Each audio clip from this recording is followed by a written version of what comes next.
3, 2, 1. Hello, guys and girls, and welcome to episode 40 of the VR Inside podcast. This is a weekly VR, AR, and MR talk show that is live streamed every Saturday on Nathies YouTube channel.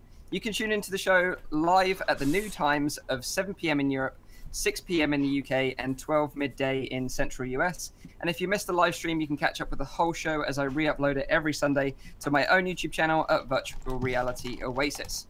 Or check out the audio-only version, which is available on Google Play Music, iTunes, and on SoundCloud. If you've got any questions, comments, or feedback during the show, please put them in the chat, and we'll try to answer as many questions as we can. So apologies for the slight sort of delay in starting this week's episode. As always, we're flying by the seat of our pants, trying to squash technical difficulties. But I think we've got it. Fingers crossed. Every fingers crossed in the chat in the stream will support us and help us glue this one together so we can make it to the end, please. So if you're new to the show, let me introduce you to the team. First off, this guy is going to be jetting off to LA to get the fresh scoops from the show floor at E3 this week, and it is of course Nathie. How you doing, dude? You doing all right? Yes, I am very excited to go to E3. It's my first time, so yeah, the hype is real. E3 Lots of version. VR. Lots of VR. Yeah. So fingers crossed. Fingers crossed. We're going to be talking about our predictions later on in the show, so yes, hopefully we've got some good ones. Of course. Next guy, this week he's been fighting the good fight against the inevitable robot uprising. It is, of course, Rowdy Guy. How you doing, dude? You all right? Yeah, I'm all right. I'm flexing. Yeah, someone Beat called the the robots. RSPCA because those swans are sick. But you're doing all right? You're doing well? I'm doing all right. I'm doing perfect, man. It's a sunny day here in Belgium, and that doesn't happen a lot, so I'm kind of enjoying it while I lost. You're like the integral glue that's holding this show together right now. So don't go anywhere, for God's sake.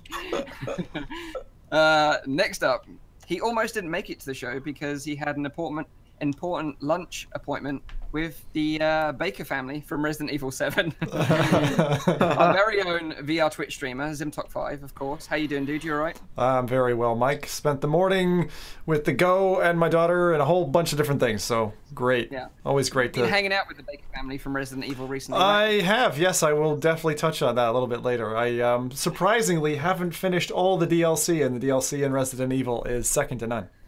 Where do you get the guts? Where do I get the guts, is it? Yeah? Stones. If you witness a live birth, Rowdy, and nothing is worse than that. Wow. Okay, so last but by no means least, myself, Mike, the host of the show from Virtual Reality Oasis. In today's show, we're going to be talking about Stormland. Insomniac are building up the hype for this new big AAA VR title releasing next year, so we're going to be talking about that one. We're going to be talking about Apple AR Kit 2, updates from Apple about their augmented reality technology. Will this make AR any more compelling? Well, hopefully, stay tuned to find out. And then finally, we're going to be talking about our E3 predictions, what predictions we think are coming for VR at E3 this year. So make sure you stay tuned for that one as well. But first, of course, we're going to start with what we've been playing in the metaverse this week. And let's just start with Nathie. What have you been playing in VR this week, dude? well, I played a lot of stuff because I had to prepare some videos for next week when I'm gone. So I played like double as much as I usually do, so there is a lot to pick from, but the most interesting one was definitely Wheelchair Simulator VR. I mean, that's a really fun one. By the way, Rowdy, his cam is frozen on my part, and I don't know what is going on. But I forgot my story about my game now because of this. So you were saying about the wheelchair simulator. Yes, yeah, thank you, the wheelchair simulator. So in the meanwhile, we fixed the issues. Don't worry, no panic, guys. It's all gonna be fine. But yes, I played Wheelchair Simulator VR, and it's a game where you sit in a wheelchair because I mean it's a simulator. But the cool thing is the game has been developed by a guy who is in a wheelchair and also wrote the story of this game. So he's telling about how, well, what kind of challenges he must face when sitting in a wheelchair. So he's telling the story and you play it. It's a very nice concept. It is. And I guess, you know, like you say, because he wants to kind of share the kind of struggles of daily life in a wheelchair, right? Like, I'm sure it doesn't stop him from doing day-to-day stuff, but you know, things that are difficult for you, right? So, am I right in guessing that? Yeah, so the game is like it's a comical game. It's not that serious. I mean, the issue they are talking about is very serious, but the gameplay itself isn't very serious, you know. So it's actually making it harder, and then trolls you afterwards. So when you fail and you like fall out of your wheelchair, he's like, "Well, you know, you need to practice more. You need to do this." But like you're on a construction site and they are dropping stuff on your head and you need to do all kinds of crazy tricks. So it's basically Happy Wheels in VR with like a very inspiring and beautiful story, because it's pretty cool. Like, so yeah, that's what I played. It's not a very, let's say, like, I think the message they are trying to tell is very strong, and the game itself is it's an okay-ish game. It's not the best one you played, but I think that these kind of games are fresh and unique in a way. It's serving a different purpose than just entertainment.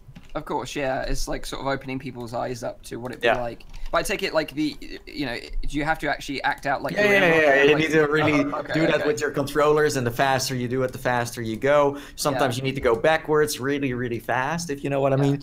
And I mean, the gameplay is pretty easy too, but it is very hard. Like the difficulty is pretty spicy, and you just need to finish like levels. So you have a construction site, you go from checkpoint to checkpoint with new traps and obstacles every time. So that's it. Yeah. I hear an echo, by the way, for the So, but yeah, that's what I played.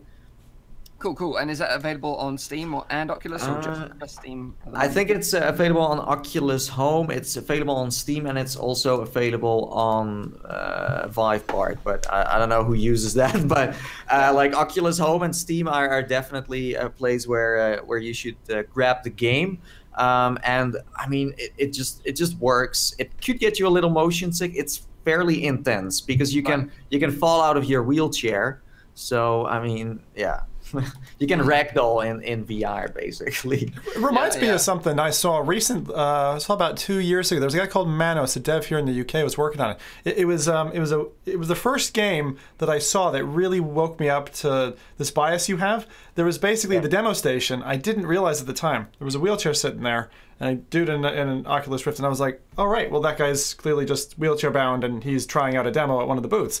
But it was like what you said, Nathie, where it was actually a wheelchair simulation in the game, and the wheelchair was just a prop. And so the guy gets up and walks away, and I was kind of like half shocked when you kind of see that, and then you realize that it was just a demo, and immediately it like hit me like a pan of water. I was like, I had locked that person into a certain stereotype straight away.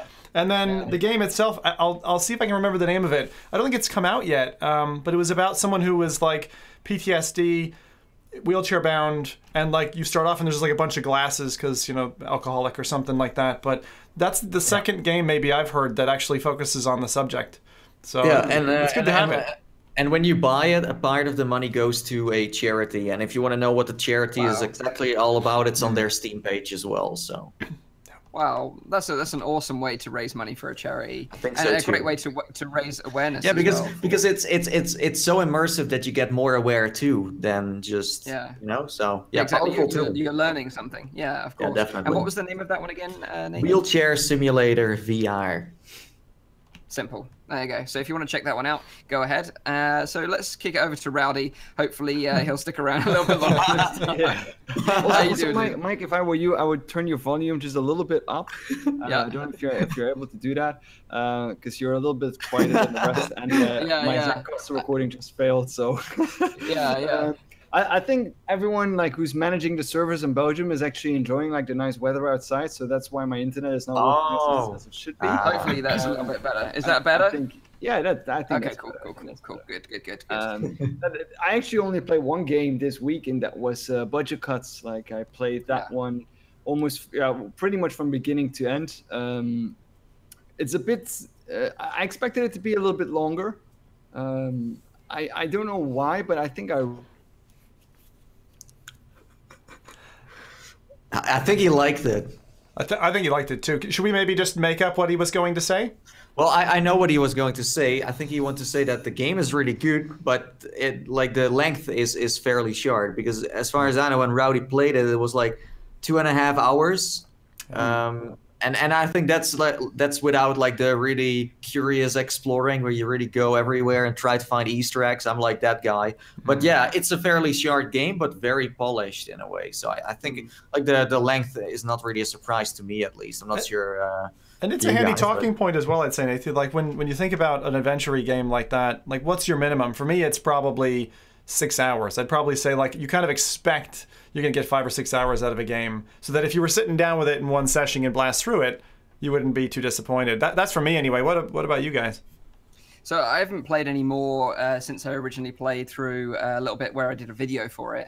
But yeah, I'm a bit surprised actually that it's only sort of like 2.5 hours. But then again, for a VR game, it's pretty normal. Like we're going to probably talk about Moss a little bit more. That was around the same sort of time from what Rowdy was saying as well. So I don't know, you know, like the thing is, if you have a 2.5 hour game, but it's a really, really polished experience and you have a great time with it, then that's okay then, I guess, you know. Like the thing is, there are VR games out there that are like complete other end of the scale, like Skyrim, for example, or Fallout 4. Oh my like, god! If you want to spend 100 hours in a VR game, well, then you've got your games right there as well. But the problem is that I think the quality of those games doesn't really hit the same sort of standard as maybe these other shorter ones. Whoa, but, whoa! Yeah. Shots fired! Did you just say that the quality of Skyrim doesn't hit the same tone as Moss? You're getting fried at a steak, Mike. The thing is with Skyrim is that like it's an old game. It's an old game, you know, like everything about it is old. You know, you can mod the crap out of it. You could mod the crap out of it to make it look nicer, of course, but you're gonna have to spend a bit of time with it, I think. But yeah, that's my opinion. Anyway. Oh my god, no! I couldn't say that, but I do agree with the sentiment that as a busy as a busy dad, like there are games, and this happens on occasion where, you know, my gripe is it's too long. Like even Skyrim, it's my favorite VR game of all time, but am I ever gonna finish it? I'm 80 hours in. Yeah, exactly. Will I get the time, you know? So, Rowdy, we were just picking up where you left off. We were talking about, you know, what you expect from the length of a game. So you were kind of in the middle of your Moss piece there. So keep going, bud. Yeah, the thing is, I think I expected from budget cuts a little bit more than like the 2.5 hours that I played. But I mean, I do prefer like 2 hours of good content than like, you know, 6 or 7 hours of like moderate, and then just get it like really solid in those 2 hours. I prefer that still than like having something I have to like drag myself through for 4 hours just to get to the ending. Yeah. So I'm a little bit in between. Like I do prefer a long game. Like if it's like the detail and the work that, for example, a game like Skyrim, I do like that. But otherwise, it's more of something like, yeah, I don't know, like I like Moss as well. It's a fairly short game, but yeah, the rest is actually all right. What were its high notes, Rowdy? Like who should buy Moss? That's my question to you, because I haven't played through the game yet, and I'll play it probably on Rift. But who should buy it? Well, I know that when I said if you have a PlayStation, you should buy Moss, but now it's on Rift as well. I don't know, like, because I think that people from Rift still expect something different. Still something, I don't know, like something more that is like, I don't know if people on the Rift particularly like platformers. That's the thing. Like third person is a very specific genre that not everyone likes. I think I enjoyed it really a lot just because it's so visually, it's like playing through like a storybook, and they do that very well in the game as well, where they would use a storybook to go through like the different chapters. You need to flick those pages and all of that. So I do like that concept a lot of there in Moss. And there are some good platformers. Like, I mean, Nathie, you just finished one. You'll remember the name of it. I'll mention the one that everyone, I think, knows is Chronos. So Chronos is like a 40-hour epic Tomb Raider style, like third person. What's the one that you just played? It's a 2-hour game, but I can't remember. Along Together? Wasn't Along Together. It's the one where you're like an explorer, and it's all ice, and you're doing a lot of pitch climbing. Edge of Nowhere. Edge of Nowhere, yeah, that's another good one. So if you're into platformers and you are on Rift and you aren't in the camp of not liking platformers, then those 3 games should whet your appetite. Any else we're missing? As well. I think Bound is as well a very good one, but that's on PlayStation. That's Lucky's Tale. Really, Lucky's Tale, of course, yeah. So what about you then, Zim? What have you been playing this week, dude? I've done loads. Yeah, despite being laid up some of the days, I've really been using the Go like crazy. It's a daily driver for me now. Like if I'm not in the Go at least once a day, it's kind of a weird thing.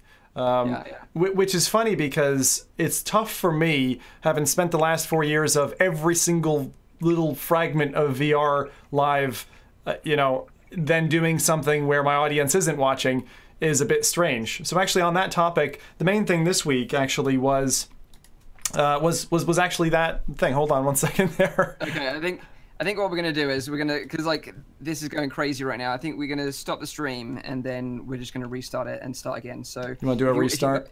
If you guys and girls are gonna bear with us, we'll be back in 5 minutes. We're just gonna restart the whole show. We seem to be having some nightmare technical difficulties here, and I don't want to sort of plague the whole show with like dropping in and out and all this kind of mess. Good call. Fair enough. We'll get it resolved. We'll be back in 5-10 minutes. We'll restart the whole thing from the beginning again. Hopefully you'll enjoy it. You can jump back. Have a decent show for you guys, because what I don't want to do is put out a bad show for you. That's the last thing we want to do. So let's come back in 5 minutes and we'll see you then. So hopefully bear with us. And we'll be good right call. back. All right, cheers, guys. Cheers. Hello, guys and girls, and welcome to episode 40 of the VR Inside podcast.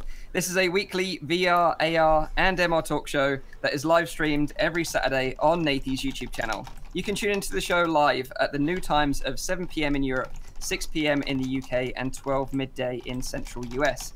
If you missed the live stream, you can catch up with the whole show as I re-upload it every Sunday to my own YouTube channel at Virtual Reality Oasis. Or you can check out the audio version, which is available over at Google Play Music, iTunes, and on SoundCloud. If you have any comments, questions, or feedback during the show, please put them in the chat and we'll try to answer as many questions as we can. So if you're new to the show, let me introduce you to the team. Hopefully we've got everything up and running now, by the way. Apologies for the previous little stream. We're back on track now, so hopefully we should be able to go without a hitch. But let us know in the comments down below if everything's okay. We'd love to know your feedback. But let me introduce you to the team, of course. First up, this guy is going to be soon jetting off to LA to get the fresh scoops from the show floor at E3 is, of course, Nathie. How you doing, dude? You all right? Yes, I'm going to be your eyes on the floor. I'm going to keep an eye open for the best VR games, experiences, and apps out there. So, yeah, there's a lot going on, that's for sure. So, like, lots of announcements already. So, the excitement is real. Have you been to LA before, by the way? No, like this is my first time in America, so it's gonna be interesting. Whoa! I didn't know that. Welcome to my homeland, Nathan. Thank you. So not only are you going to be checking out all the cool stuff at E3, but you're going to be trying out Twinkies and all these like American foods that you've always wanted to try yourself. Dude, it's going to be epic. Like I'm going to have a little bit of a holiday too, just a little bit. Like most of the time, I'm just like playing VR stuff, but I also want to chill a bit outside of the E3. Let's see how it goes. But I'm like addicted to checking out new like VR games, so I'm sure it's gonna be like a hard way like of balancing that out. So well, it's always good to get away as well, recharge the batteries, come back fighting as well. So yeah, totally. I'm looking forward to hearing your fresh news on the ground. Stay tuned. So next up, this guy this week has been fighting the good fight against the inevitable robot uprising and his Chrome browser. Howdy guy, how you doing, dude? You all right? I'm doing all right. Like I'm saying, it's a nice day outside, and I think everyone in Belgium is currently outside enjoying themselves and have no time to be messing around with my internet. I'm doing all right though. I'm doing all right myself. Yeah. So it's not the fact that you're trying to boycott the show because you want to just go outside. Maybe just a little bit. Okay. So next up, this guy, he almost didn't make the show because he had a lunch appointment with the Baker family from Resident Evil 7. It's our very own VR Twitch streamer, Zimtok5. How you doing, dude? You all right? I love brains. You do? Well, is it Rosemary, the mother there? She cooks a good brain roast dinner, apparently. Does she have a name? I couldn't tell while I was just eating raw rosemary. Yeah. You've been jumping back into Resident Evil, right? Yeah, Resident Evil. It's like, I do love a bit of Resident Evil. I think they've done something really special with that game that no other game has really been able to do, because they get the story and the characterization so solidly down. that the fact that they brought DLC out, which is what I'm now playing through. I've done 3 of the DLC. There's 2 more to go. They released a free one. So if anyone hasn't actually played it, there's a Not a Hero DLC that I'm playing through at the moment, which is a bit more like the kind of middle of the game. And you get it for free. So there's a free DLC and there's also a paid one. So I'm trying that at the moment and haven't beaten it yet, but it's rough, you know? Don't lose your head. Yeah. The thing with Resident Evil is, like, I don't mind, like, watching the videos and watching, like, the movies, but doing that in VR is, like, a completely different kind of thing for me. It freaks me out. It's way more terrifying. I can't even, like, I haven't played Resident Evil 7 in VR. Like, I look forward to it. Oh. But you know, like, I just can't even imagine enduring those, like, stabbing scenes in Resident Evil 7 in VR. I'll tell you the worst one, Mike. You have to do it. There is a version of, I think it's blackjack that you play with your hand on the table. And let me just say that there's a certain kind of ghost limb feeling that you get from Resident Evil in that particular DLC. It's called 21. Play through to the end of that one, Mike. I want to see that video. Because this is, if you correct me if I'm wrong, but it's the kind of like the son of the family who's a bit crazy and is a bit like Saw. Like, is that kind of what you're talking about? The yeah, DLC? that's the one. Yeah. I thought as much. Yeah, the puzzle dude. Yeah, he's super freaky. I don't like that guy. He's in the new one, so he's in the Not a Hero one as well. He's like the main bad. He's the main antagonist in it. And God, the things he does. Again, you said Saw. That's it. If you want to play Saw in VR, then Resident Evil's your bag. Right. Okay, cool. I love it. Okay, cool. So, last but by no means least, myself, Mike, the host of the show from Virtual Reality Oasis. In today's episode, we're going to be talking about Stormland. Insomniac are building up the hype for this new big AAA title that they're releasing next year. We're also going to be talking about Apple AR Kit 2, updates from Apple about their augmented reality technology. Will this finally make AR more compelling? Well, stay tuned to find out. And then finally, we're going to be talking about our E3 predictions, which is... we discuss the biggest sort of gaming event of the year, which is, of course, E3, and what we think about what's coming up and what's going to be releasing in the near future. But let's start off the show with how we normally start it nowadays, and that is to find out what we've been experiencing in the metaverse this week. So I'm going to kick it over to Zim first. Let's find out what you've been up to this week, dude. I'd love to know. Loads of Oculus Go, to be honest. I've been using it as my daily driver. So it's been... And just for the record, because I've been itching my nose like crazy, I do not do cocaine. it's just, I don't know what is going on. Fever? What's is that? If that's what's going on, your hay fever's kicking in? Or? No, I don't have anything like that. It's just literally this little patch on my nose that is, for some reason causing me an issue today. So I don't know what it is. It used to happen in the DK2 days, so it's kind of like a little bit of annoyance and a little bit of nostalgia all mixed into one. But the Go is... been just so fun. I'm playing poker in it. I'm using the social aspects of it, mingling with people around the world in it. I've still had loads of fun, and I mentioned it before, but like Deer Hunter VR, that game goes from being like a really kind of simple arcadey game where it's like shoot 2 deer and there's like 4 deer and you're like, okay, this isn't too difficult, to find 2 wolves in a pack of like 20 animals and you have to kind of literally within seconds identify, mark your target and take a blast. It's really quite good. So, you know, if there's anything that I would say about it is if you're in it all to the whole kind of God, what was that old game? What am I thinking? Like hunting, right? Like you kind of got it. Like, because I tried it proper hunting based on your recommendation like a week ago. I don't know. I just felt a bit weird because like, not like I'm like a vegan or anything or like a vegetarian, but like I don't know. I just feel something really bad about just shooting like a baby deer.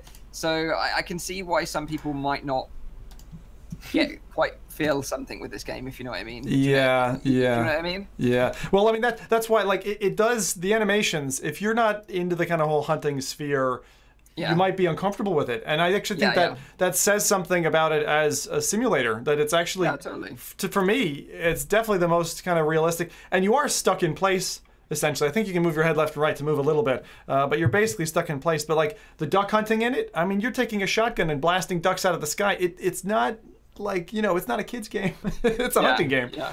It's a hunting simulator essentially, isn't it? Sorry, Zim. It sounds very violent to me. Sorry. What was that, YouTube? What did you say, YouTube? I like baby ducks. I like Bambi, and Yeah. no, I just can't handle this. Sorry. No, and that's like, because I did want to check it out, and I also checked out Vulcan as well based on your recommendation. And Vulcan was that like jumping one, and I found it very difficult. Like you said, I couldn't get very far at all. Like I was just like, no, I suck at this game. And then I did check out the Deer Hunter one, and I did the first couple of episodes, like missions, and then it does have that reward loop where you can buy new items and upgrade stuff. But yeah, I just don't know. Like, I don't mind shooting zombies or like shooting like robots when they're uprising and they're trying to take over the world, like Skynet, or like, you know, bad sort of you know, enemies. But like I don't know, baby deers, I don't know, I think I have to draw the line. But I understand where like everyone's so low. Yeah, so the one kind of main bulletin point I'd say from this week was as it was mentioning before we had the drop, the Oculus Go is a great little device, and I really miss being able to share that stuff with my audience. Again, being a live guy, the option is there to live stream to Facebook. So I said, heck it, let's try that this week. And so I did that. So what I did was I live streamed to Facebook and took my live stream from Facebook and rebroadcast that through Twitch. And so we did a live Twitch stream while I was going through kind of the menus of and showing off a couple of titles. And the really interesting thing was certain titles are essentially incompatible or blocked from live streaming, whereas others work. So for instance, one of my favorites, Poker VR, I think the strain on the system is too much to do that and streaming at the same time. So it just chokes before you can even get into a game. Whereas other games, almost the recording stops and doesn't even let you launch the app. And then I'd say 80% of the apps allow you in. But something like Netflix or whatever, one doesn't even show up. And that's for obvious reasons. But of course, you know, that kind of surprised me. But it was also kind of a successful test. And the best part about the whole thing, to share the information with other people, is that after this I was like a little frustrated by it, because I was like, you know, I know they weren't able to capture the audio, but the thing my 4-year-old says to me all the bloody time, but why? You know, and it's just, but why? Why can't I have the audio in this case, not the ice cream? But, you know, and then so I tweeted at Carmack, and I basically asked him that question, and thankfully he tweeted back in 2 seconds and said, you know, we're working on it. We're working on getting audio for broadcasting, which I think is so important for pushing the medium, because if you're in a Go, someone next to you can't see what it is. I'm actually at the point now where I'm trying to convince my wife, I'm like, let's buy a second one so that we can play together, you know? Yeah. Yeah, and it's been a problem for content creators like us as well, right from the very beginning. And like you say, we've highlighted these things to Oculus, and Carmack has been really responsive in terms of stuff that I've tweeted to him as well. And he does say that native audio recording will come to the recorded files in the future. But I think the problem that we've experienced is that you get variable frame rates, just like you just described. You know, you can record a video on the go on one day and then use another application on the other day. The frame rate of both those files will be completely different. So it wasn't... They don't record at a consistent I see. I know what you mean, because I've tried the recording side, but for me, the streaming was solid. Like, it was a solid, I don't know, it was 60 FPS or something like that. Maybe it was 30, but it was smooth. Like, once the application was up, it was fine. I was getting somehow software layer blocked from launching applications, and so it would actually stop. It wouldn't even stop the stream. The stream would keep going. The stream would freeze, but the app wouldn't load, or it would load for me, and they couldn't see it. So it was a bit funny that way. Yeah, it's an interesting workaround though. You know, streaming it to Facebook and then restreaming that from Facebook to Twitch. You know, that's like a workaround, right? You've done it before, Yeah, exactly. Let's just hope that they integrate these like things natively in the future. That would be the best. And that does work if you've got a room mic hanging out, by the way, and your little Oculus Go is sitting there. You'll know if you turn it to full volume, it can pick up the audio. So actually, the audio worked slightly at a desync. So it was kind of hokey pokey, but it still worked. If anyone's interested in doing it. So what about you, Nathie? What have you been playing this week, dude? Yeah, so I've been playing a lot of stuff. I checked out a lot of animations, actually. I watched Cairo's Tale, the Big Egg, like a small, like indie animation, super fun, like $1. I also watched 2 Google Spotlight stories, one called Piggy, and the other one was On Ice. That was basically like Queen meets Star Wars. Very cool, and those 2 are completely free. They are like available on Steam as far as I know. So if you are looking for a nice animation, then go for it. But the major thing I played, the most important one was definitely a wheelchair simulator. because of the fact that this is not your casual simulator to make just fun out. No, it's one that is actually trying to spread a message about people who are in a wheelchair and how it must be to like face certain challenges, but also how people treat you like you're special or something. Well, they just want to be like everyone else. So at the start as well, when you cross the road, he's like, I'm just doing the same as everyone else, but just in a different way. But that doesn't mean that I'm special. Maybe if I save a cat out of a tree in a wheelchair, then maybe, yeah. But the casual things are they're just like everyone else. So this game is basically trying to just tell everyone like, hey, everyone is the same, but everyone has their own little package of what they need to deal with. So in the game itself, you need to play certain levels, and every level has its own theme, from construction site to a city to, well, you go to all kinds of places, also like a train station, like one of the most dangerous ones, because you need to like cross the railway. It's tricky because you need to also shoot with a slingshot at certain points to open all the, yeah. So this game is very playful, it's talking about a serious issue, but makes like fun out of it as well. So it's like a comical experience, really cool. And yeah, every level you need to like use an actual a wheelchair, or at least that's how it feels like. So you're just sitting in your chair, moving it all the time. The faster you move, the more you can do, of course, the faster you can go. You can do all kinds of back flips and front flips and crazy Tony Hawk stuff.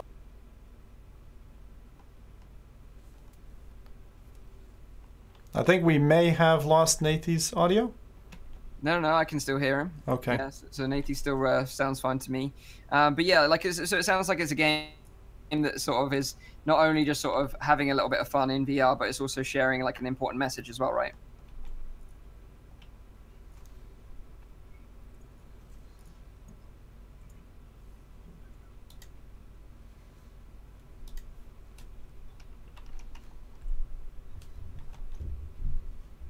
Yeah, so that's an awesome. I can hear you fine, dude. It's an awesome way. It seems like an awesome way to sort of raise money for charity as well. Like, so they're making this game not only just to sort of raise awareness for people that, you know, the everyday struggles for people that are in wheelchairs, but also that they're raising money for an awesome charity as well. That sounds like a cool little game. I've got, Mike, just to help us on the audio side, Nathie, because I can't hear you on my end. Would you mind unmuting in the alternate source, and we'll be able to hear you then on the cast. Okay. Maybe just to redo that, because I have no way of affecting anything. I don't know. Okay, so while they sort out that, I'll talk about what I've been playing this week, because we've lost Rowdy. We're almost losing. No, Rowdy's here, Mike. Rowdy's here. We just don't have his video. His audio's here. Are you here, Rowdy? No. Oh. He's not in the Zencaster anymore. Right. So so this week I played Moss because Polyarch, the developers of Moss, have been sort of cryptically tweeting out hints that they're going to be bringing Moss to PC really, really soon. And then, you know, I was expecting some sort of like E3 release or something like that, some sort of announcement around that sort of time, because most of the big announcements are happening then. But then just out of the blue, out of nowhere, on Thursday, the 7th of June, Moss just dropped on Steam and the Oculus Store. And so I finally got to check it out. And yeah, I have to say I really, really enjoyed my time with the game. I think Quill is an adorable character, and the sort of animations and the environments just around sort of Quill and the story just like absolutely stunning. So it was cool to finally jump into it, because I had actually bought it when I picked up the PSVR, when Nathie kindly gave me one, and I picked up a PlayStation Pro, and I maybe played like the first 5 minutes, but then I just never really had the opportunity to go back and play it anymore. So now that it's finally here on the Rift, well, now I hopefully have more time to check it out. But yeah, I thought it was really great. And in terms of like the control scheme as well, it felt more natural using the touch controllers than using like a PS4 traditional controller, because like you know, with the left thumbstick you're controlling Quill's movement, and then you're physically sort of like interacting with the world with your own hands. So it felt more natural than just using a controller. But also, like, because you play this sort of guardian character that is sort of looking after Quill, you feel this sort of real sense of sort of responsibility. You know, you're looking after this small, tiny, fragile little mouse, and guiding her on this like sort of epic quest. and it's got this kind of like really cool overarching story and narrative that guides you through the story, that explains why her quest is so important, and you know how you know the success of her journey is so integral to the rest of the story. So yeah, I think it's really cool. For me, it tops Lucky's Tale in terms of like a platforming game in VR. And yeah, I've only played like the first like 45 minutes so far, but I've actually dedicated like a time slot tomorrow to just say like I'm not doing anything else. I'm literally just going to play Moss until I finish the game completely, and then I can just move on and then maybe try and finish Red Matter as well, because I really want to play that game. That's another one that I've got on my to finish list as well, Mike. So it's like first world problems, right, for us. You know, we sort of tend to dip into like the first like quarter of a game, and then we never get to play it ever again. So I'm really going to make sure I put some time aside tomorrow to make sure I go back and finish Moss, and hopefully Red Matter as well. But according to Rowdy, I was speaking to him just before the show, and he was saying that the game is just under sort of 3 hours, so maybe like sort of 2.5 hours long. So I could probably get that in tomorrow, no problem, especially if I've done the first 40 minutes already. But did you not get the opportunity to check it out on the PSVR then, Zim, when it was originally released? I haven't bought it. I kind of steered away from it, to be honest, Mike. A lot of the bigger titles, when they drop, you know, it's kind of like this, like poof, and then like nobody is playing it after the point. So I tend to kind of target my attention to the after effect, and also it worked for me back in the day because, you know, if you wait for a game sale or you just wait for it to dip in price a little bit, overall, all the titles you're covering, you, as I said, capture that kind of second beat audience who wasn't rushing to buy the game on the first day, just wants to know if it's any good, and enjoys that kind of entertainment live, you know, later on. So I've got a little bit of a different approach to kind of the, what I'll call it, the YouTuber rush to be like first, you know? Yeah, of course. Well, Nathan knows the YouTuber life. Have you sort of finished Moss, or have you only just sort of, like me, just played the first sort of 40 minutes or so? Yeah.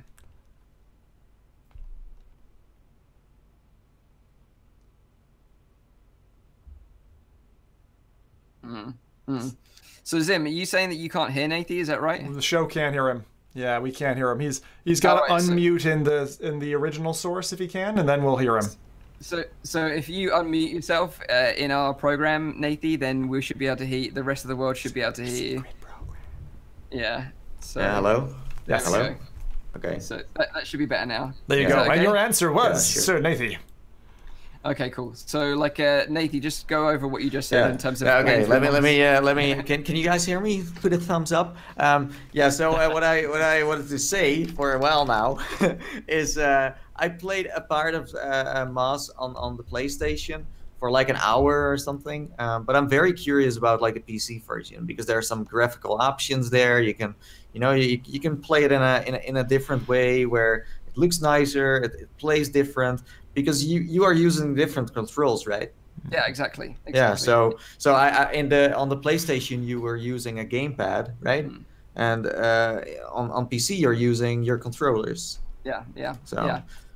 So like that's exactly right. Like, because you're using the touch controllers, you can not only just control Quill, but you can interact with the environment at the same time. You're not like I was surprised about the launch. Like it came very unexpected. It was just I saw the GIF of them like posting the mouse Quill. And I was like, okay, what is this? And then it was almost like confirmed that it was coming to Steam and Oculus Home. So I expected this game to be an exclusive for a much longer time. I'm not sure about you, but usually PlayStation VR games take a long time before they come to, Yeah, exactly, because it wasn't that long ago that it released on PSVR. Like beginning of the year, in fact. And like I said, I thought E3 was going to be the time that they were going to announce something coming up in the future for a release on PC, but then they just dropped it unexpectedly on the store, and then we were able to play it straight away. So it was a nice surprise for me. But yeah, I really enjoyed my time with it. If you're interested in Moss, I would definitely recommend you go check it out.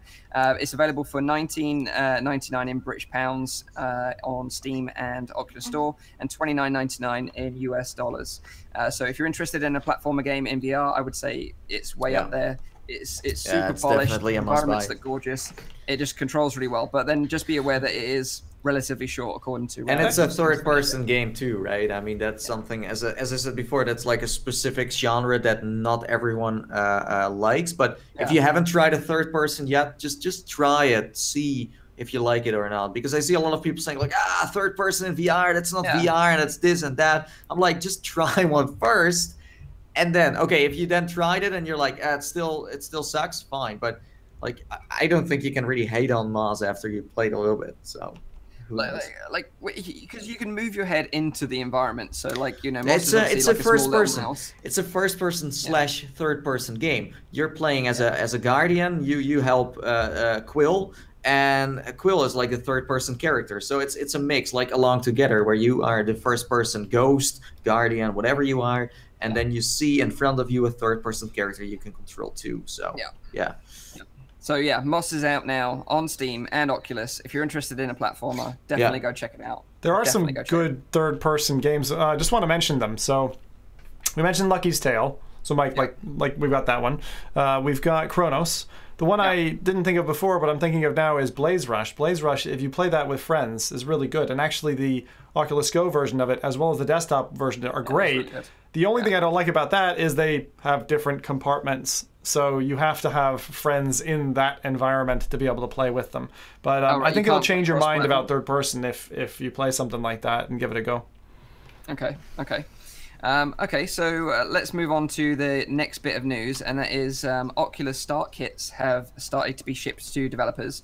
So earlier this year, Oculus launched Oculus Start, which is a program aimed at giving budding developers the equipment, resources, and support that they need to start developing games for VR.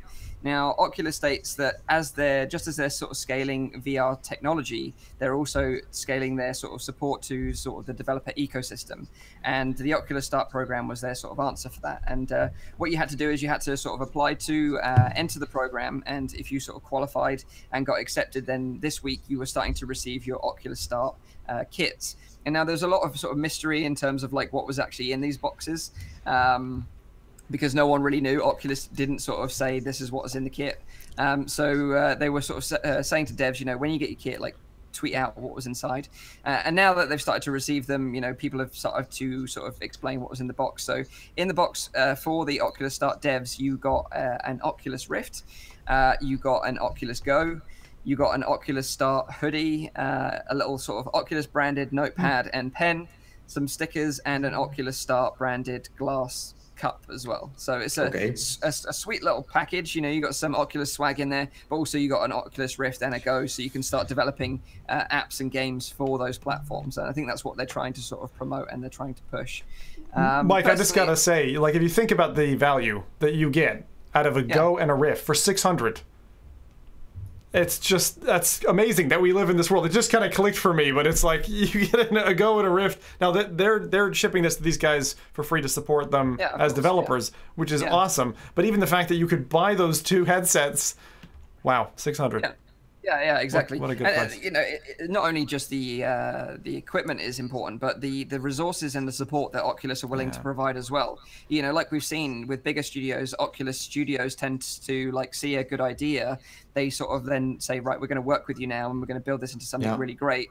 And we're going to be talking a bit more about that, like with Insomniac later on, and what they're doing with Respawn. They're really working with these big studios, but also like indie developers to bring some really great experiences to Oculus platform.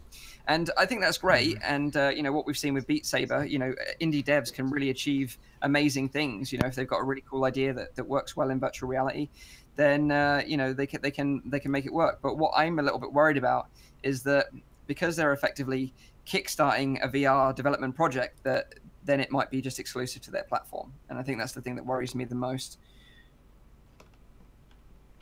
I don't know about you guys, what you think of that. So do you think, like, the thing is, like, people get upset with platform exclusivity, right? So, if they're backing these projects, should they get the exclusive rights to them, or should they be allowed to have this game released on Steam as well? Yeah, it's the same as angel investment scenario. If you're taking the money, if you're taking the props, then I think it seems fair. It's similar to if you develop in Unreal or Unity, they're going to take a slice of your action. It's the same thing if you put an app up on the Apple Store. So I think it's a fair thing to say that if you're going to leverage a platform, sure, we leverage platforms like Twitch and YouTube as well. So, and they all take their cut. So it's a fair it's a fair environment. The thing that I'd love to experience actually firsthand, my wife and I have thought about it, is actually what is that like to start from scratch, get their support, for instance, and then develop on a platform. Because I've always wondered what their API is like to plug into. I know I've heard from devs some immediate feedback that has said it can be more challenging to kind of connect into Oculus's set and configure your game for Oculus and Oculus Home than some of the other platforms. Although I think Sony is still touted as the toughest from a QA perspective. Obviously, Steam now, that's another piece of interesting news. They just open their doors wide to all games, and they're like, you know what? Forget this. We're not going to filter anymore. We're going to let everyone through, which I think is actually a good thing. I prefer a less moderated environment. Yeah, totally. I think we're going to have to switch from our audio platform straight back to our normal video platform because I think Natie's struggling to use him. Oh. So I think we're just going to ditch that one, and then we can all hopefully talk to each other through our video platform. I just made it back in. Yeah, and Rowdy's back in. Nice timing, bro. Yeah. So hopefully everyone can hear everyone now. Just confirm that. So can you hear everyone? Let's see. Okay, so testing Zim. Yeah. Okay. Cool. Yeah. Everyone's back. Okay. Cool. So let's move on because we're gonna have a bit of double feedback in our own ears, but we can put up with that for the recording for the audio version, I'm sure. But let's move on to the other bit of quick news this week, and that is that the Oculus Go has released in China. So they released in China under the Exumi brand, and the Oculus Go is called the Mi VR Standalone in China. And it's estimated that they sold 30,000 headsets on the first day of release. Wow.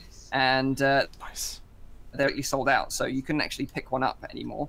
After that, which I think it was like the first 5 or 10 minutes, they completely sold out. And then after that, they had a further 50,000 people sign up on their website to say they're very interested in buying one and they want to get notified to when the next sort of batch of hardware is ready for shipment. So it seems like, you know, mobile VR and standalone VR is super popular. You know, in China, they've had, you know, the Vive Focus as well available for some time. Isn't that right, Nathie? No, that's like it's a development kit, so you can't buy it yet. Oh, right. Okay. Yeah. But, you know, it seems like it's very popular over there as well. So, you know, when they get them back in stock, I'm sure it'll be the same again. But in terms of like the difference between like the Western release and the sort of China release of the actual headset, it looks identical, but the only difference is that the actual casing of the actual headset itself is white rather than gray. So you still have the gray front, you still have the facial interface kit is the same, but the actual frame of it is white. Interestingly, the other thing about it is that if you look under the left sort of strap on the US and the UK version, sort of Western version, you've got the Mi logo there. Yep. But actually on the China version, it's got the Oculus logo in that place. So it's almost like they're promoting one another, which is kind of interesting. I've actually used one, Mike. Oh, you have? Yeah, I used one. So with the Poker VR guys from Megaparticle, they had half and half. So they had like 2 goes and 2 of the Xiaomi or whatever however you pronounce it correctly. They are identical as far as I can tell in terms of their form factor, how they fit, how they worked. It's just to go with another brand. Obviously, it's manufactured by the same company, and the software that's loaded on there will be different. In other words, the operating system is going to be separated, and they're obviously walled gardens separated from one another thanks to the Chinese regulations. Aside from that, same piece of kit. So that was the one thing that I didn't know any information about, and that was like the UI. So is it the same? Is it like Oculus Home when you put it on, or is it like a completely separate custom-made UI? App was running already, Mike, so I didn't get the chance to experience it from the base, I'm afraid. I only got to see the app that was running on it, and I think it was actually stripped down because they were dev kit equivalents of the products. Well, it sounds like we need to get one from China again. You know? Yeah, exactly. For science. I feel bad for Nathie's brother. Goodbye, dude. I mean, challenge accepted, right? No, but I'm very curious about that version too, you know, and what it's all about. Yeah. It's kind of mysterious. The only thing I've really seen of the launch there was CodeSync, because they have been making all of their games ready for like the Go in China too, you know. So interesting. Yeah. But it will we see, because like from what I understand, they're going to have their own store. So like Me are going to have their own Me store. They will have some games that are Western games that will be ported over and sort of translated. But yeah, I didn't know about that. So I wonder, could you play WeChat inside a Go? I was just going. I was like, so we've got the Wii store, the Me yeah, I mean, store. WeChat is like must be in there. I'm sure that's like the standard in China. It's like WeChat, for the people that don't know, is like, I mean, it's Facebook. It's everything together. You know, it's all the social medias. It's how you pay. It's everything. Yeah, it's huge. It's huge over there, right? It's ridiculous. Yeah. Yeah. Okay, so let's move on to the next bit of news this week. Sure. Rec Room Royale is finally out, so the wait is finally over. A couple of weeks ago, there was like a test weekend for Rec Royale, and we all jumped in it. We all had a lot of fun with it, by all accounts, as well. And we've kind of been waiting since then for them to release it as an official feature through Rec Room.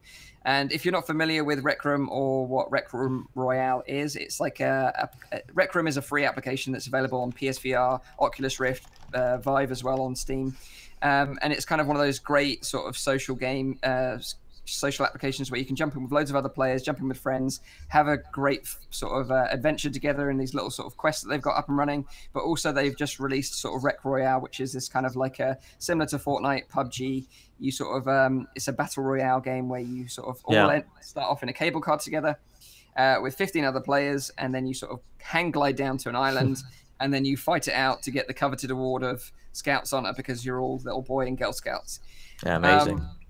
Also, you've got like a swarm of bees, which are ever closing the circle, so it forces players to get into sort of confrontational situations, which is kind of fun. And yeah, we had a lot of fun with it back then, and now it's sort of finally released. So it released on the 7th of June, which is a couple of days ago, same day that Moss came out. So it was a great day for VR that day. But yeah, I'm really looking forward to jumping back into this one. I don't know if there's been many changes since like the test and until like the very short, didn't it, Mike? I mean, between the test and the release, it was like bam, bam, thank you, ma'am. I mean, yeah, like 2 weeks. It's out. Yeah. So the biggest update was basically some updates for PlayStation VR users, some small ones, and a lot of like streamer options for us to like record with. So right. Yeah, but I'm sure they are going to improve it along the way. It's just unbelievable that this is free. I mean, I would have paid for this. Oh yeah, and I think that's the thing. We've been talking about this for a long time. Like, how do they make this free? And they've always been talking about like maybe in the future they'll do some sort of in-game items that you can buy, but that doesn't seem apparent right now. So. I look forward to the documentary. 10 years from now, looking back at how the Mafia promoted, Rec Room, and I made think loads of money out of it. I think they are just going for a freemium game right now with not much going on, because I think if you would now sell cosmetics in a VR game, well, the industry or like community is still small, you're gonna kill your game. I disagree. No. Hang on. No, because hang on. Like, Poker VR is the highest grossing mobile app, and they do exactly that. Yeah, but that's a poker game. We're talking about a game that is getting played by kids, young kids. Yeah, but you do know what like having kids is like, because they just they're like, hey, Dad, I want this thing, and if you're a 6-year-old or a 12-year-old or a 16-year-old, like eventually that millstone breaks, apparent. Of course, that's true, but being the first one doing cosmetics is still like you got to be brave.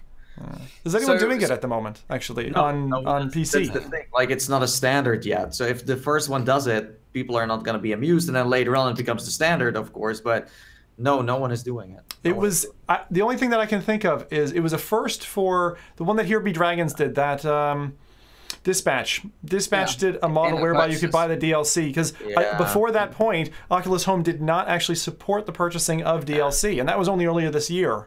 So no, it's the same with Epic roller coasters. You can play the first one, and then the rest you need to buy.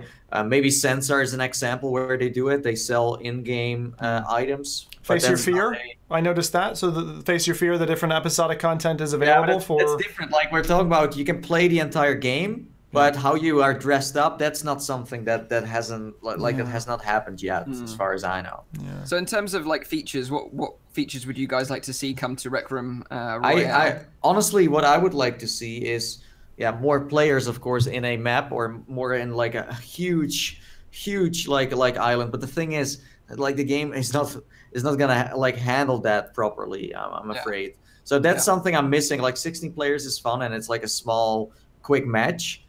But if there was more going on, then that would be nice. Of course, the other stuff is like new maps and new weapons, but I would like to see more players. Yeah, mine is duos and squads. Duos and squads is the first thing that you need. That's what I was going to say, because like it seems like people are teaming up in this game already anyway, like unofficially, you know, people are like making little alliances in the cable car before we even jump out, sort of saying, look, are we going to work together? Yeah, but that's the thing, like if you do squads and you have such a low player count, then it's not really that fun. Of course, it's like more intense, but you just need more players to kind of like make those other game modes work too, I think. Yeah, but like an 8v8 team would be like a really fun, like 8 team that would versus be 8 team. That would be a lot of fun. Yeah, and it will and it will definitely eliminate that teaming problem, because then people know that they shouldn't play solo because no one is going to have mercy there. Well, if you play squads, then yeah. What about Thanos? You want Thanos to come to as a DLC? Yeah, sure, man. Why not? Maybe some power-ups. Maybe like I would love to see some team stuff, but like that's more on the commercial side, I'm afraid. I'm not sure if Rec Room is like ready for that yet. Could be cool though. Like when I'm playing Rocket League, you sometimes have DLCs for like a new movie or a game. Let's say Rec Room has the Avengers or the Incredibles, and you got some costumes of that. Yeah, why not? Why not? Yeah. It would be cool as well to have one power up that was like super like crazy. That was a rarer thing as well that happened. You know, like a chicken hat, and then all of a sudden, like, you know, you're really OP and you've got like more health or whatever. You know, that would be kind of fun. I'm sure they are going to spice it up. But it's already so cool that we finally have like, let's say, I don't know. It feels like a AAA kind of like, Rec Royale, you know, Battle Royale mode. I think it's really polished, and the other ones were good too, like Standout, but those ones weren't really like. Rec Room is such a huge game, man. Yeah, like everything it makes turns into gold at this moment. Yeah, and people were going nuts for that free weekend as well. So now that it's officially released, I don't think you're going to jump in and be struggling to find a full match full of people. Definitely not. So yeah, if you're interested in checking out Rec Room Royale, if you haven't tried it out, I'd wholeheartedly recommend you just dive in and check it out. And, you know, shoot some kids, get some sort of like frustration out. Free kills. You'll have a good time. Trust me. Right, okay, so like moving on to our last bit of quick news this week, virtual reality has finally released on Oculus Rift. So when the Oculus Go first launched, everyone pretty much checked out virtual reality because it was like the go-to game to go and try out, because it was like the one on the platform that really felt like a fully fledged VR game. You know, you had this awesome story. It was kind of a bit Portal-esque, where you had this kind of robot called Chaz who was making you work for these like weird robot AIs. Like there was a robot called like an AI called Butter that just wanted you to put like toast in him. It was super weird. So weird. It was so weird, but so much fun. And the other cool mechanic of the game is that you can actually put VR headsets on in the game. So there's a VR headset there, you put it on, and then you go into another world. And then in that world, you can put another VR headset on. It goes into another world. And then when you take them off, you sort of backtrack out of those worlds into the previous one. So it's really like VR Inception. That's kind of what it feels like. It was a really fun game. But it was strange that it was never available on the Rift or the Vive. But now they've released it on the Oculus Store, so it's available for Rift. It's not on Steam right now, so I think it's still probably going to be exclusive to Oculus for a little while. But I would imagine it will come to Steam eventually, because it's been on Daydream previously. So but if you're interested in like a fun adventure game and you own a Go, then check it out. If you haven't ever heard of this game and you own a Rift, then I would wholeheartedly recommend you go and check it out on the store. It's available for $9.99 in British pounds, $14.99 in US dollars, and it's probably maybe like 3-4 hours long, I would say. But it's sort of like a narrative-driven adventure, and it's sort of like a tongue-in-cheek sort of comedy as well. So you know, if you like that kind of thing, like Portal, that sort of sense of humor, then you'll really sort of jive with this one. I got to play it this week, Mike. So this is the first time I'm going to make this remark, and the remark is I've been playing it on Oculus Go. And then I tried it on Rift. I played it for about an hour or something on Rift. And I noticed the difference in fidelity.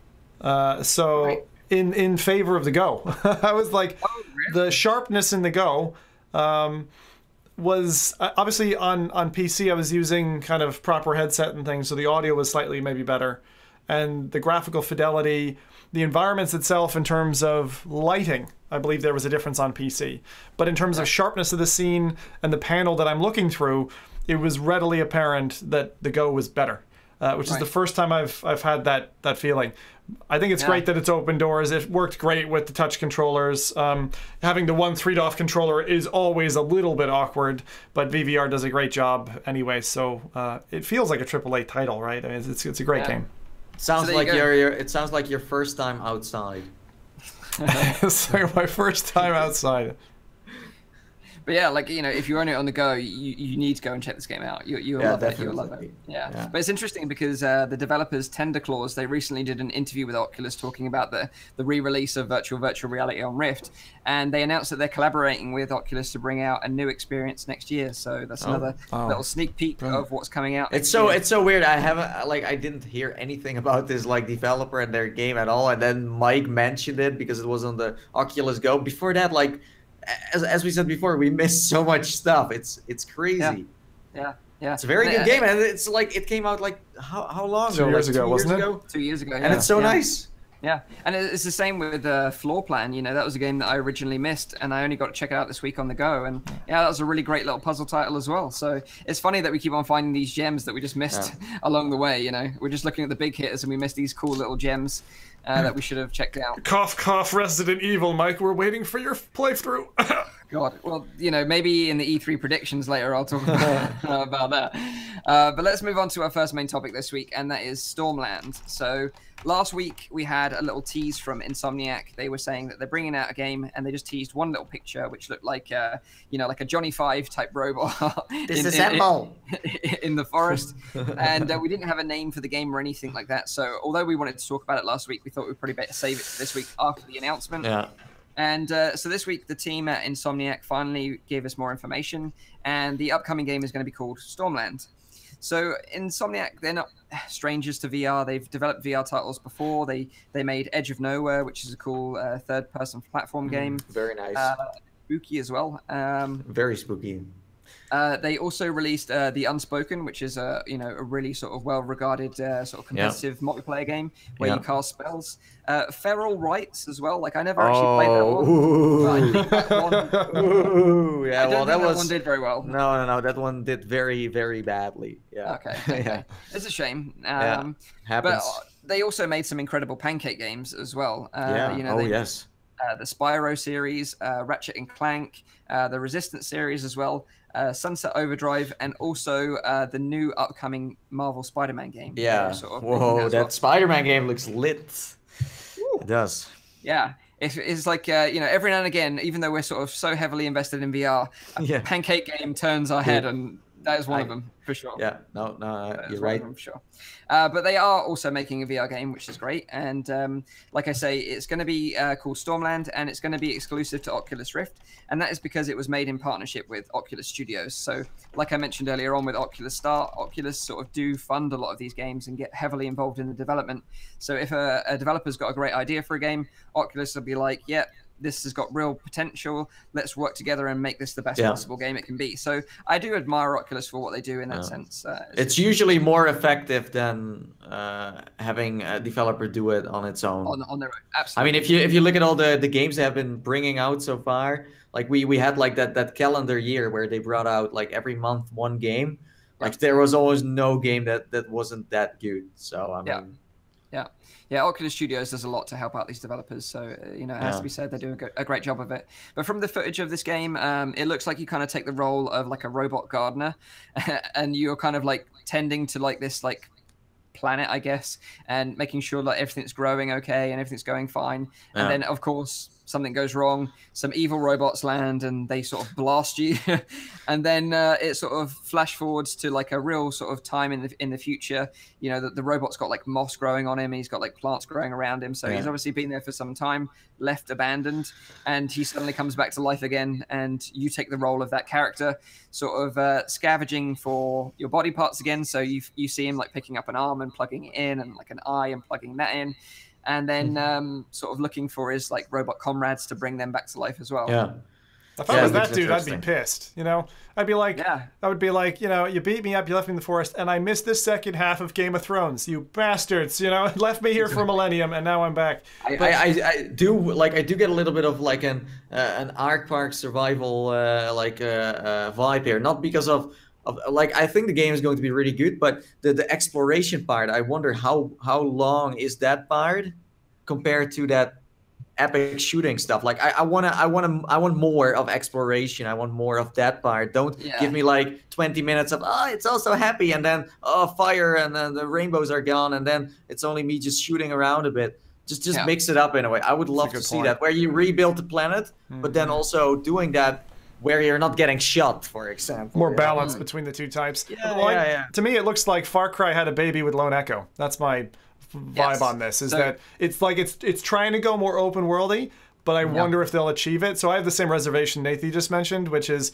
this going to be more corridor in terms of the story progression, or is there going to actually be the avenue, like Far Cry, for instance, for me to go to Town A or Town C? Like, do I get to choose my path, or am I very locked into a step? Because we've done Lone Echo. This looks kind of like that, but I like the background. I mean, for me, the Subnautica side of it was probably the part that I liked the most, where the giant, like, flying bony fish thing goes over your heads. I love scale being shown to us in these games.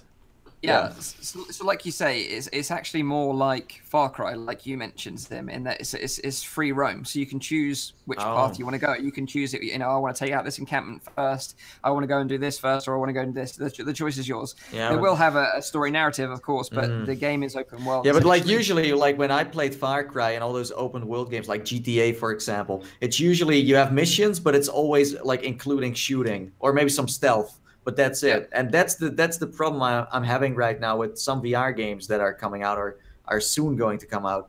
That it's always much shooter, and I'm like, why is that? Of course, it's appealing to a big audience, that's for sure. But it's just like this trailer as well. It gives you a sense of like, wow, I can really maybe explore a forest and really do something good. But then in the end, it's maybe you just throwing grenades all around. And I don't know. I mean, this is just a trailer. I would love to see some actual gameplay because it seems all very scripted, in my opinion. I would love to see some actual gameplay. So like you say, like from the trailer, you see shooting mechanics, you see climbing, you see gliding. They're like flying around the environments as well. But like according to the sort of the synopsis of the game, you know, they're encouraging the fact that you get to move around and make these decisions yourself. Obviously, like gunplay and fighting will be a part of it. But also the interesting part of this game from the website and their sort of information about it is that the Tempest, which I understand are the enemies in this game, they rearrange the Stormland to reveal new challenges every week, so or even every few days. So the environment will actually change. So even if you've sort of done a mission here and you've done a mission there, well, the game is going to update sort of from the server in terms of new challenges, new loot caches. The map's going to change. You can play the single player, or you can play it co-op, or with a group of friends as well. So that sounds interesting. What they're also talking about is that you can sort of do raids together. So, like you mentioned, it's almost a bit like Destiny. A bit like Destiny, exactly. So you've kind of got this free roaming Destiny type style game. You know, so there's a multiplayer aspect to this. I didn't catch that at all.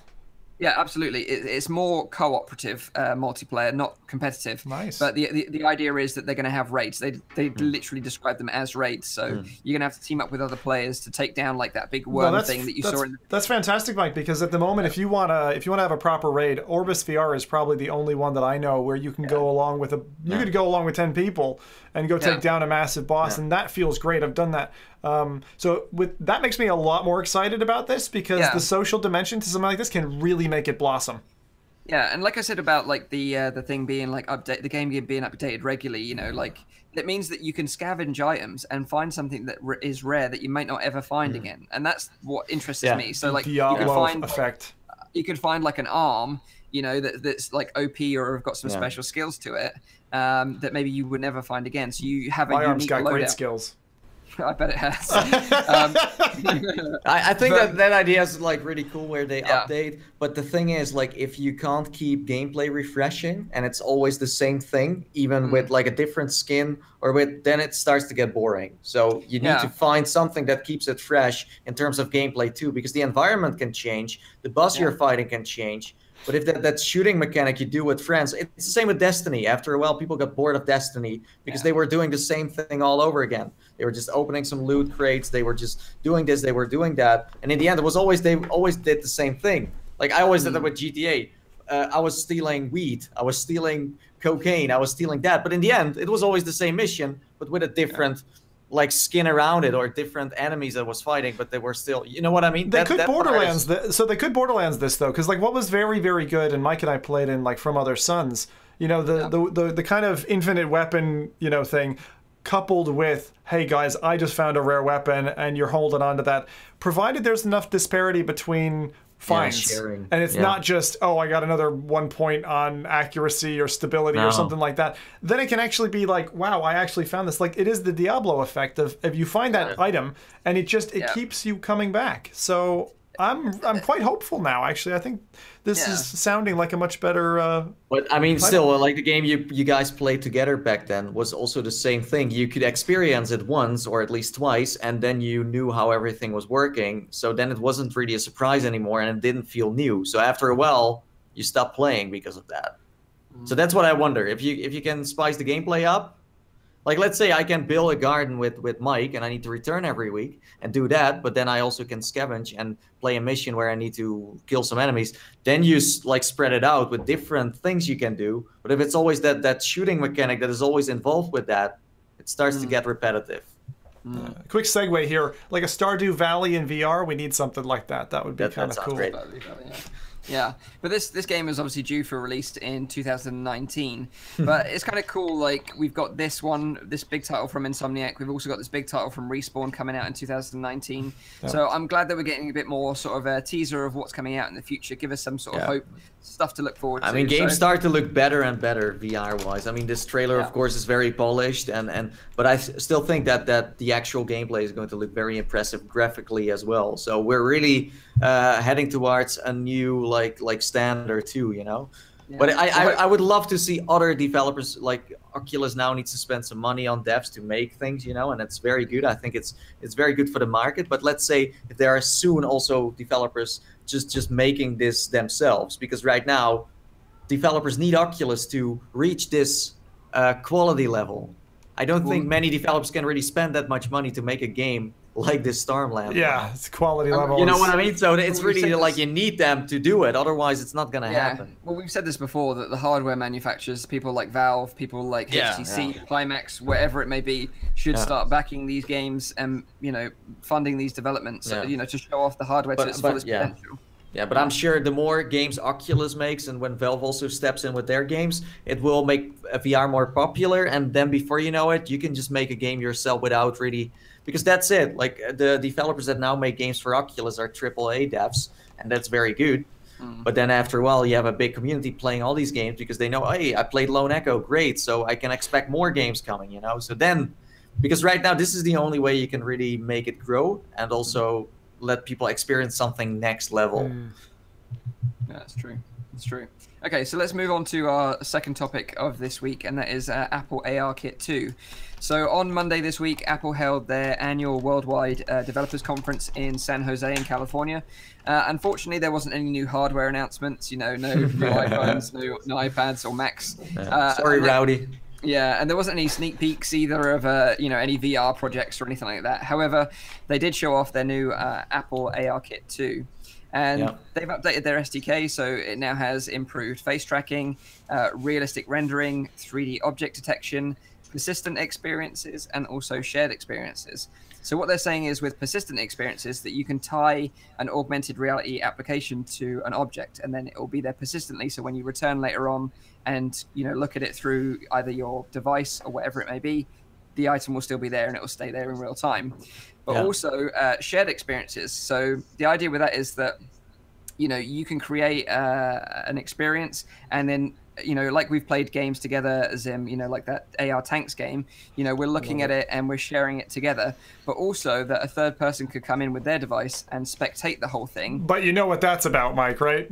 You know, that's about like, you know, casting on YouTube or, you know, anything. It's just like, it's so cool to see that they're finally, you know, thinking about how the content is going to be shared and really supporting it from the base. It's so good to see it. Also, the Lego demonstration that they did where they had, you know, an existing Lego block. I'm not going to just repeat what they said, but, you know, to be able to have something physical, then you build a wider environment. It's this whole kind of cross-stepping that we've seen a couple of times. The Sims has done it very well, that if you can open up the digital marketplace, and you're pushing no longer just, you know, brick and mortar store experiences, you're actually pushing digital experiences, the amount of money you can make off of that as a company is enormous. So seeing Lego step into digital, it was a really big piece here. I mean, they've been doing games for ages on 2D, but seeing them step into this environment, it's another heavyweight joining the frame.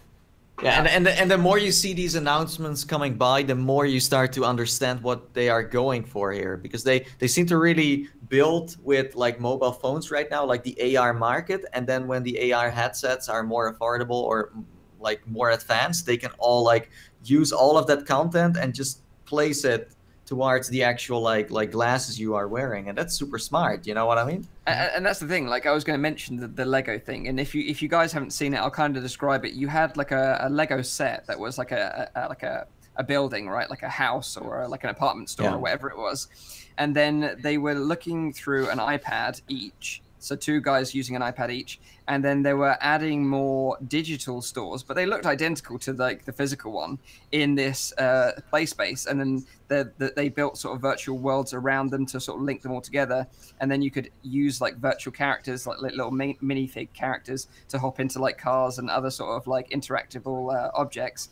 And it looked so cool. But I was sitting there watching it, and I was like, this is awesome. Like, this is so cool. You can sort of even go into an X-ray view of the building and see the little minifigs working around the physical building. Yeah, exactly. So the item that you have in front of you. Yeah. And I was like, that is so clever. That is so clever. But then I was like, what freaking kid is sitting there playing with Lego and then is playing with Lego physically with one hand and then holding his phone like this so he can see this digital world through his eyes that's a good the one. other hand? That's a good. I think it's like a fun like sales points right now to put that on the box, even that you don't really know if it's really gonna work out. Like for me, when I was playing with Lego, I was always using my own imagination. I don't think that most kids even need an AR app to see their like little figures move and what's going on inside. At least that's how I always played with Lego. Like this imagination was going to a level that like adults never will be able to like even you know. So I don't really know, but.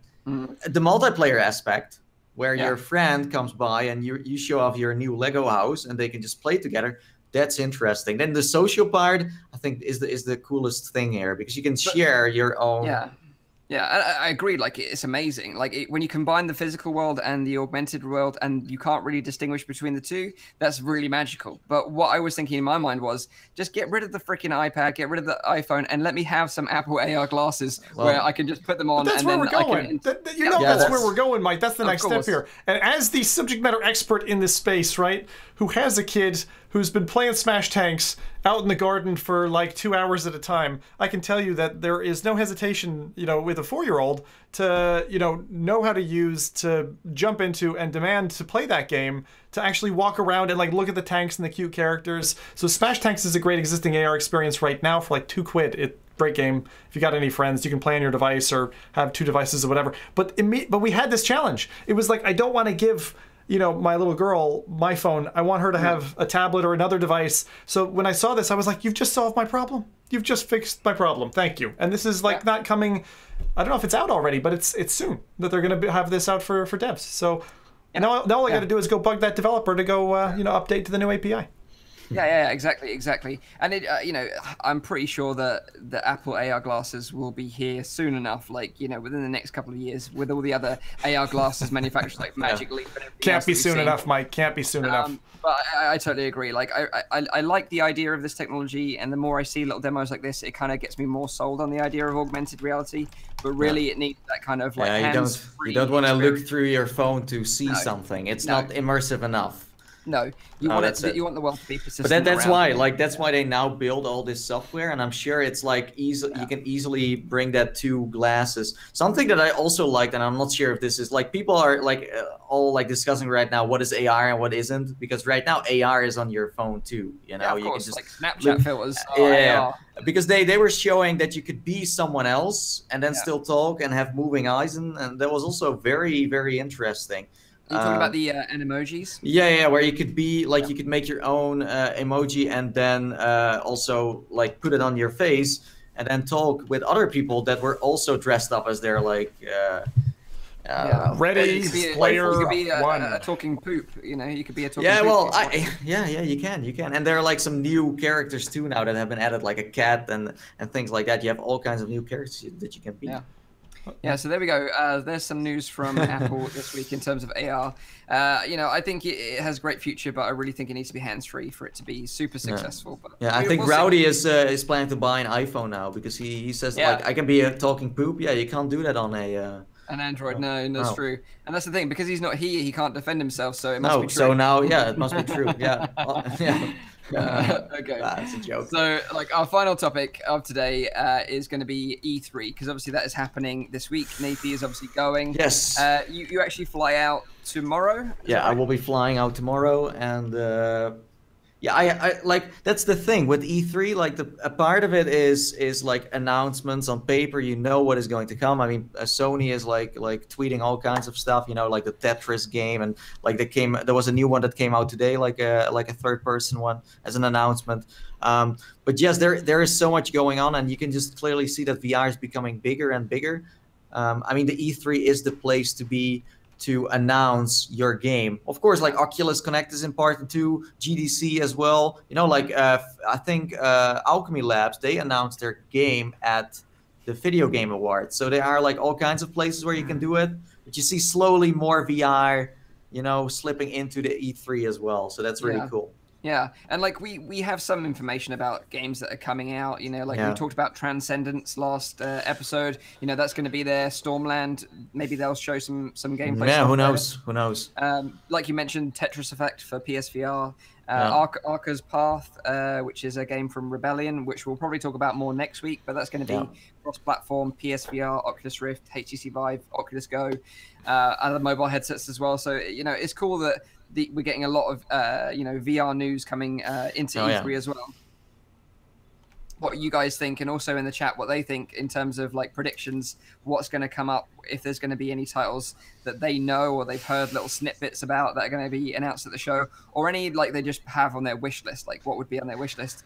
And I'll sort of kick things off with some sort of rumors that I heard this week, and that was that Alien Isolation 2 is going to be announced at E3. There was a post on Reddit leaking a picture of the main character, Amanda, from the original game. That there's going to be an Alien Isolation 2 game, and it's going to be have VR support natively from launch day. You know, obviously they got a lot of feedback in terms of Alien Isolation VR, you know, to the point where the community just decided to make their own version of a VR game and mod it to get it to work. So there is a big interest in VR for Alien Isolation, and if this is true, then I think that's the one I'm probably most excited about, because if the developers, which are they took down their website recently as well, they're called a Creative Assembly. They took their website down this week as well, which would also suggest that maybe the rumor's true, that they're updating it ready for E3. But it's still like the same developer who makes the second one?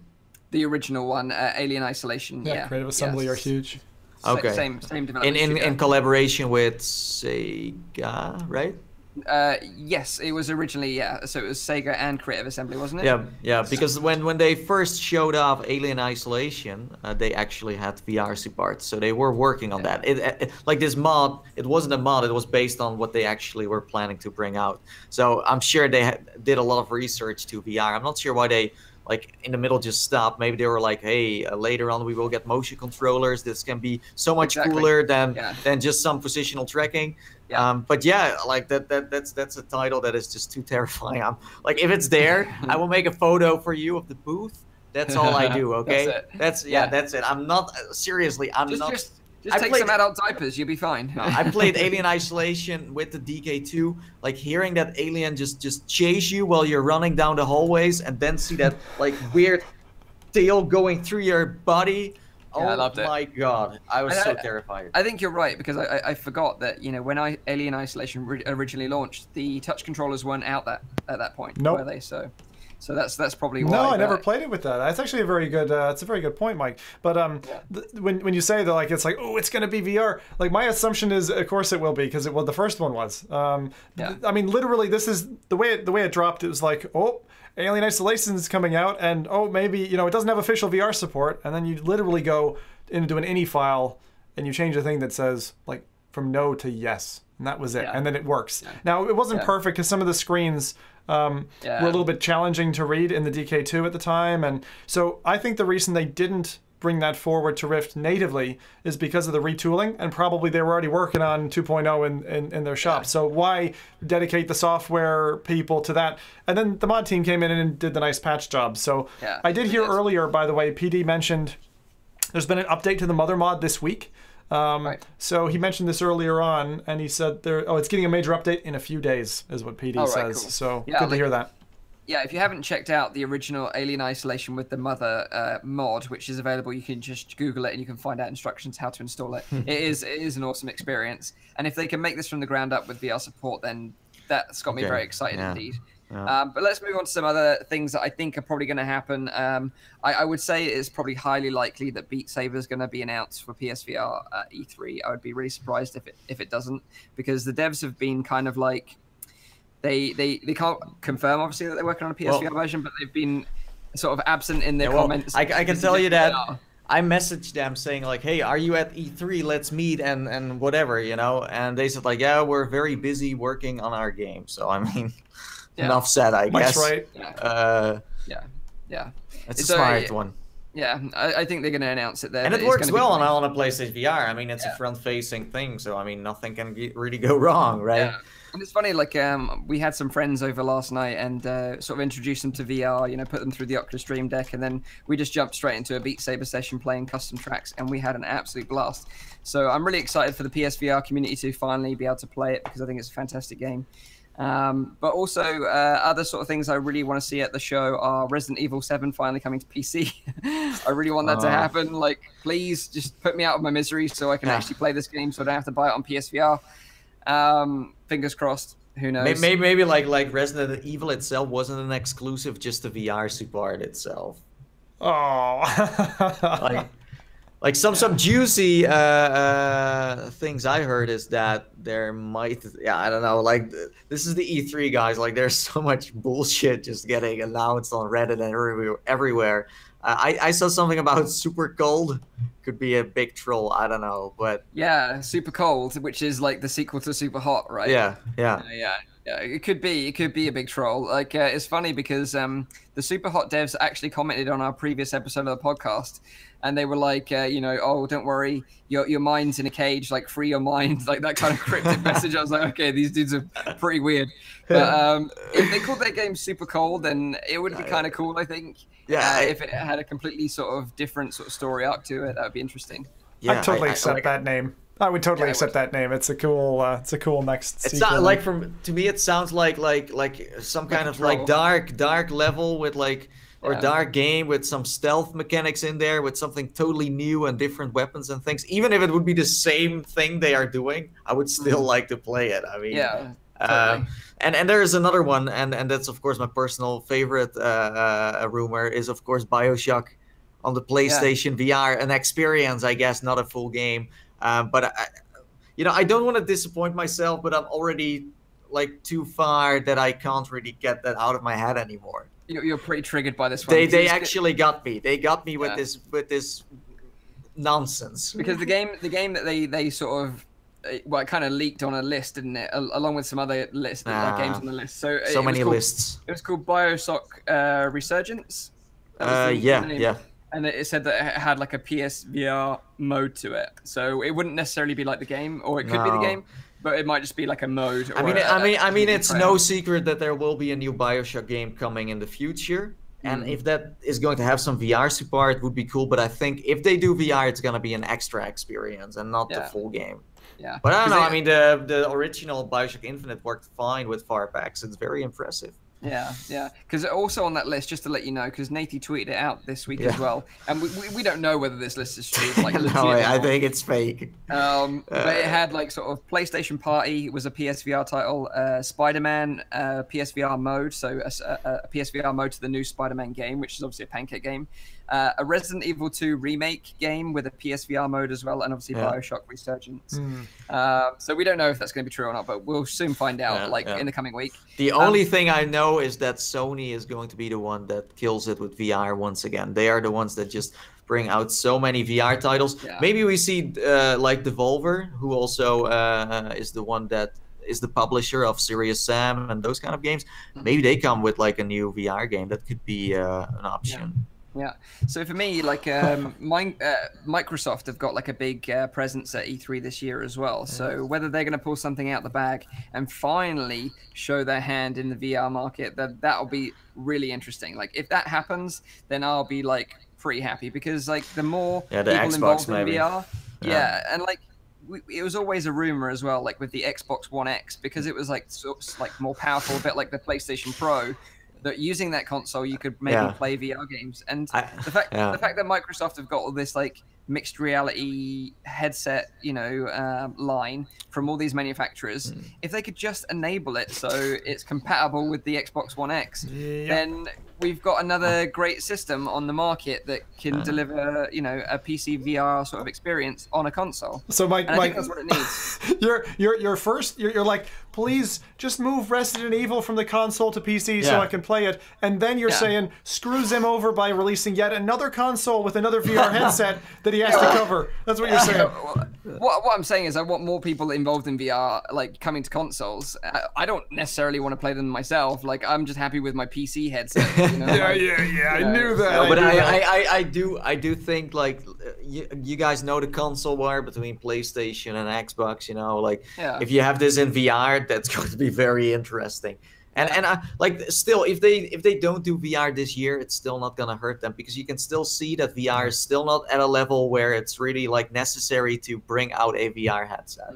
They could wait. I agree. I think they can wait. If they wait for the right moment, they can maybe even make a better start than doing it way too early. And they made the Kinect. They know how to like kind of track stuff, and I mean, I'm sure they're gonna do something, but they're not in a hurry, just like some other companies out there. Yeah, it's funny because previously they have been asked a question, and they said that we'll make VR headsets for like Xbox when their like wireless technology is more advanced. That's pretty much their answer. But I don't know. I'd still like to see them throw their hat in the ring and get involved. Dude, it's gotta be tough. It's got to be tough right now, though, because they just did the whole Windows mixed reality headset spiel. That took development, whole bunch of different relationships external to Microsoft. That's got to be dragging them back, I would imagine, at this stage. The sales couldn't be amazing. I don't think they're going to wait for wireless, because in the end, that's the market, right? You first sell a headset with a wire, then you sell one without a wire, then you sell one with whatever tracking. Like that's how you can sell new headsets, and then you can upgrade them. I think they will do it, but as Zim said, like they have been now testing the market with the mixed reality headsets. And even like there is a big community with like MR headsets right now. There is. But they must have known in the back of their minds that they're going to bring this to console eventually. Like they must have known that, surely. Yeah. I don't know, man. Like who knows? Time will tell. Like the only thing I can remember, I've been talking about like 2 years ago. I said, hey, what if you can plug a Oculus Rift into your Xbox, because they did a partnership back then. Do you know, like at E3, I think it was 2 years ago, they were at E3 and they did something with Oculus. And then we were like, oh, okay, here we go. Now they're going to make an extra headset for the Xbox only. Never happened. No. So the only collaboration in the end, what they did was they launched the Oculus Rift with a gamepad. That's what they did. Yeah, exactly, that's all, nothing else. Which, by rumor, was the piece that delayed it. Yeah, because there were not enough. So, but the other thing is, I think in Palmer's unveiling, because me and the team covered it, and I can remember them saying that you were going to be able to run off an Xbox and play through your Rift. I remember them. I think they committed that actually in that unveiling, if I'm not mistaken, and we never got that.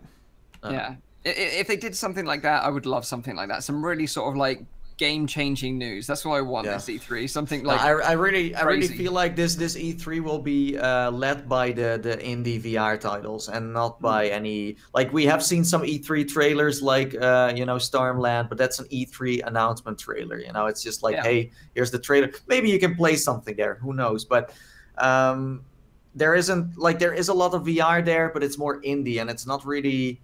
This year, it seems like they are really focusing on that. Of course, Sony has like a big booth. They call it like the Stacks, like Ready Player One, where you can play all kinds of things. But funny enough, you are not even allowed to even make snaps there or video. So apparently, these titles are very exclusive and are not out there yet. So that's kind of. So they're confirming that they are the real life IOI. Yeah, maybe. But that does mean that the games can be very spicy and that they are very good, because if you are not allowed to make a video of a game, that says enough about what games they are going to show then. Well, we have our little mole, Nathie. Yeah, that's me. He's going to be infiltrating them. I hope I'm not going to pass out because of all the awesomeness I'm going to see. I mean, it's like the Disneyland of games, right? Yeah. So any other prediction suggestions from you guys before I wrap this one up? I think just from what I've seen lately in that part of the world as well, I think you're going to see a lot more AR than you have in the past as well, because AR seems to be very heavy hinge. And also, I'm really interested, keep your eyes open for anything in the AR space that's a game. I saw some multiplayer games where 3-4 of you are wizards, you know, battling in an environment, and you see a dragon flying by, and you're all trying to like cast spells at it. But like what Mike says, there's an awkwardness to kind of having to hold your phone, or if you're, you know, an American tourist, a giant 27-inch tablet and walking around the field, because we know those guys do that in London. But anyway, I am looking forward to any multiplayer experiences in AR and see where they go with that, because there's going to be some cool game in that sphere at some point that's going to be unmissable, and I'm just waiting to hear about it.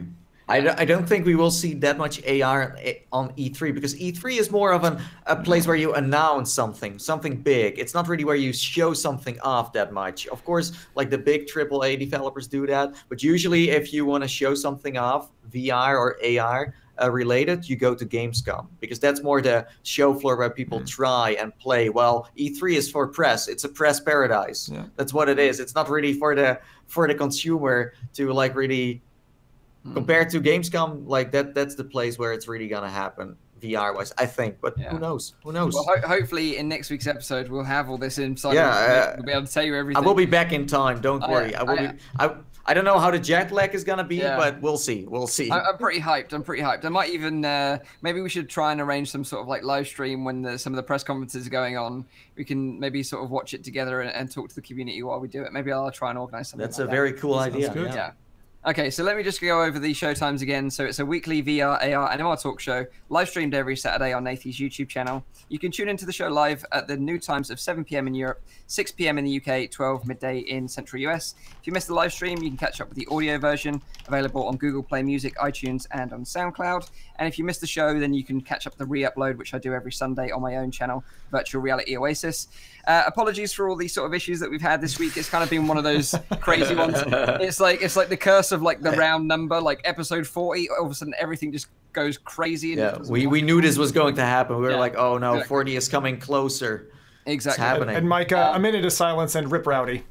Yeah. Let us Dab for Rowdy. Bless him. Someone wanted it earlier, so. So yeah, we'll be back on track next week, and we'll spend some more time before the show getting everything sort of ironed out. So we've got a smooth show next week for you, and hopefully, like I say, with all the inside information from E3 as well. So I hope you guys and girls have enjoyed this one, and sorry again for all the technical issues, and we'll see you on next week's episode. So until then, bye-bye for now. Bye-bye. Don't do anything Zim wouldn't do.